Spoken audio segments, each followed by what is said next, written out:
Emmanuel Sanders in this football game. Without Thomas to go to, let's throw it to 17. And they did a whole bunch. How about a dozen? How about a dozen on a Monday night that ends with a victory? That'll work. And he is kind enough to join us again. Emmanuel, welcome back to the show. We've talked through the years under different circumstances in different uniforms, but after this career night on a Monday night, you get the victory. And how do you describe sort of the comeback and what it took to get this victory over a very talented young quarterback on the other side?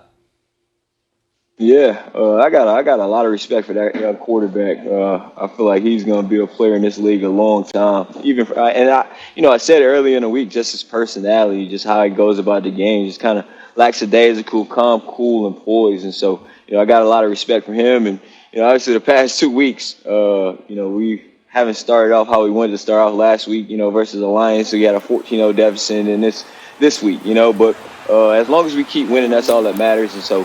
As far as the 12 catches, I'm just here to do my job. Whatever I got to do, I'm just here to try to make as many plays as I can and get us out of ball games with a W. Emmanuel, when you do bog down, if it is, say, a 3 and out, and it's stagnant, that was a word that Drew used, because it's him, because you've seen, whether you're playing on the team or not, because you've seen it so often, how much calm is there among the group that we'll figure this out, because that's typically what happens?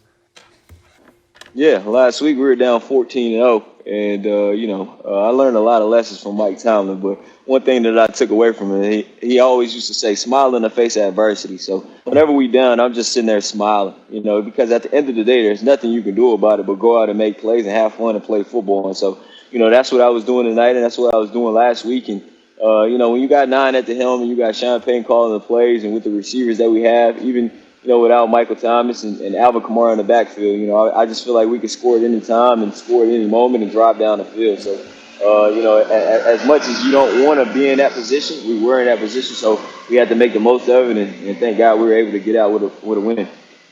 As you look down the road and imagine what you guys can become in this very unusual season, we hope the games can be played. We hope everybody stays healthy. Obviously, the most important. But as you get a sense of what your team will ultimately be, what do you feel like will be your ultimate identity as a team, Emmanuel? Yeah, one thing, I definitely signed with the Saints because I want to win a Super Bowl. And so, I know that's kind of off topic, but I know that as a team and as an offense, we got to get better. And, the good thing is we got a lot of season to be played. But as far as identity, I just feel like our identity is, we can run the ball, we can pass the ball. We just got to execute. It comes down to execution. And so, I just feel like once we get Mike back as well, he's going to be able to work in the slot and work outside, and he's going to be able to dictate the coverage. And and I just feel like it's going to make it easier for us. I mean, we talk about a player who's arguably the best receiver in the league, and so we've been missing him the past 3 or 4 weeks. So once we get him back, obviously he's going to be a part of our identity as well. I just feel like the sky is the limit then, and so I'm looking forward to him getting back. I buried the lead. A dozen catches is great, but how about the Ponies, right? 4-0, right? Now what the squad is? Hey, let's go, baby. Pony up, baby. Pony up. I'll always give you a chance to rep the squad at SMU. Monday Night Football, New Orleans hosting the LA Chargers. And Drew Brees would be in comeback mode, trailing 20-3 early. They trail by 7 in the fourth. Little look and pump to the right allows Brees to come back to Jared Cook, which ties the game at 20s. After the Chargers got another touchdown pass from the rookie Justin Herbert, his 4th in the night. Again, comeback mode is in full effect, and it's Brees to Alvin Kamara, who makes a remarkable grab. And then it's 3rd and 4, and Brees is on the sidelines. It's Taysom Hill who takes it in. Nice roll from Sean Payton, and it works out. Go to overtime, tied at 27. Once again, Brees hooks up with Cook. Saints would kick a field goal, which gave them the lead. And the next drive, obviously, is the final drive if the Chargers can't answer. And on 4th down, Mike Williams is stopped just shy of the 1st down. So Brees and the Saints are able to come back and win on a Monday night where the old guy was certainly praising the new guy, but it's the old guy and the Saints who trailed 20-3, who stormed back and victory, the 17-point margin the second largest comeback victory in Brees' career. Impressive when you consider that the career includes 166 victories. So that's the winning side. But afterwards, both coaches talking about a young man and his first Monday night start, Justin Herbert, who impressed. Justin made some good plays. I mean, I thought he executed, made some good plays. But, I mean, we didn't win the game, so I'm not too excited about complimenting everybody right now, to be honest with you. But I thought the kid did some good things, though. Defensively, we got the stops there, especially on the fourth down play there at the end. And I thought we hit their quarterback enough. He's pretty athletic. He got out of the pocket a few times and made some plays. A lot of different elements to the game, but it was good to get the win. Ryan Clark joins us now on Sports Center. Quite a way to spend your birthday. We appreciate you being with us, and we appreciate you, my friend. You know that. Hey, man, it's you, man. Yes, sir. I want to start with Herbert. Look, they lose, and you and I agree, winning's a learned behavior. But he gave them every opportunity to win this football game. What most stands out as you look at what he's doing?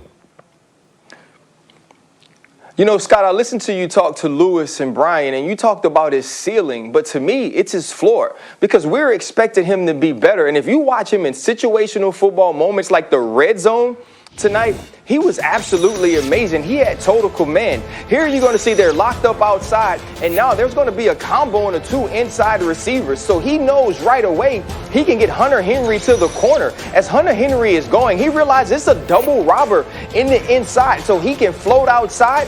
Demario Davis should probably undercut him. He does it. He goes to the corner, and it's a complete pass. Great play. And you go to the next play. You can't block all of these Saints, but he's going to get outside of Malcolm Jenkins, and in doing that, Keenan Allen works with him. Watch the athleticism. Watch the throw. It's perfect on the money. Keenan Allen up, and he gets it. And then this is a beauty of a play here. Mike Williams is going to be locked up, but he knows he has the field to the left. Outside is Marshawn Lattimore, and there's a safety locked on the tight end. There's no one to help, but watch him create room in the pocket. He backs up. He gives a little ground with the arm strong enough to get the ball all the way to the pylon. This dude is a star. I didn't think he was last year when I watched him in person at Arizona State, but to see what he's doing now, I'm starting to ask the question, did the Miami Dolphins make the wrong pick? Wow. I mean, to judge a guy maybe on his worst college performance, I think a lot of people had questions. A lot of people had questions about his demeanor, but what he's showing. I was wrong. Well, I'd say, look, you and a lot of other people, there were questions, but he's given loud answers. The Saints, on the other hand, look, they win the game. They remind me of a guy that doesn't drive it that far. Okay, maybe their irons aren't the best. Maybe they're not the best putter, but at the end of the round, you're like, that guy shot 70. I don't know how they did it necessarily, but I'm so used to this Saints offense, Ryan, feeling terrifying, and they don't feel that way at the moment, even though they won. Are they a threat to you in the NFC? You know what? Right now, they aren't. This team just can't push the ball down the field, and Drew Brees did get the one long ball to Jared Cook, but they aren't dominant defensively like I thought that they would be. There was one good play, and then you saw him dink and dunk throughout the rest of the game. But if Drew Brees and this offense are going to play like this, Scott, they're going to have to be 2015 Denver Broncos good on defense, and we just haven't seen that from the New Orleans Saints. So going forward, they're going to have to scheme up balls down the field, play tighter defense, because if not, they won't compete with the Seattles, the Green Bay Packers, and some of the other teams atop the NFC. And just to be fair, and I should have said it first to you, and I should have said it with Brian and Lewis earlier, Michael Thomas, obviously the guy's the leading receiver in the NFL last year when they get him back, presuming that is soon. He is a gigantic difference maker. Even without him, they come back from down 17 and they get the victory. It's past time for your birthday, but I hope you celebrate it with people you care about, and I look forward to talking.